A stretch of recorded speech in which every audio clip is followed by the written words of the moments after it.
In Sudan, aid groups say it is nearly impossible to provide humanitarian services around the capital as fighting between the country's army and paramilitary rapid support forces stretches into its fourth day. Yesterday, a U.S. diplomatic convoy came under fire, prompting condemnation from U.S. Secretary of State Antony Blinken.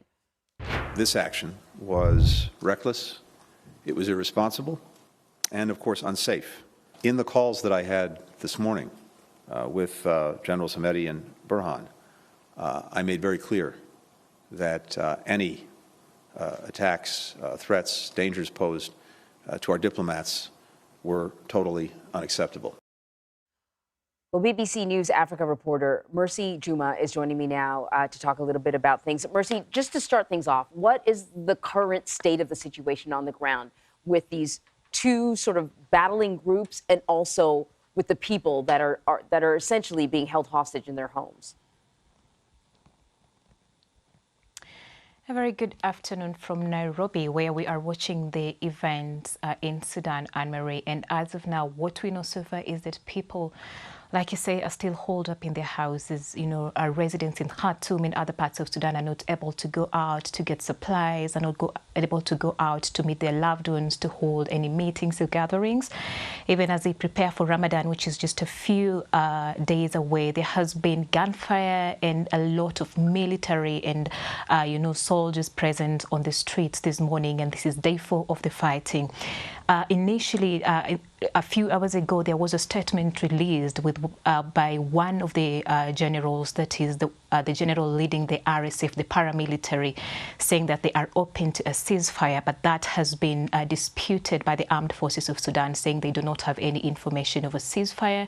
So for now, we do not know if the civilians will be able to go out or if the people who are wounded, who are about 1,800 and above, will be able to access medical assistance. So a lot of uncertainty is still in Sudan. You know, twice so far in 2 days, the U.S. Secretary of State Antony Blinken has commented on this conflict. What is at stake in this battle over control of Sudan and the international community? You know, what is at stake for them, too? Because it certainly seems like the international community is keeping a close eye on developments there. Indeed, this is, a development that is really getting attention, not only regionally, but globally.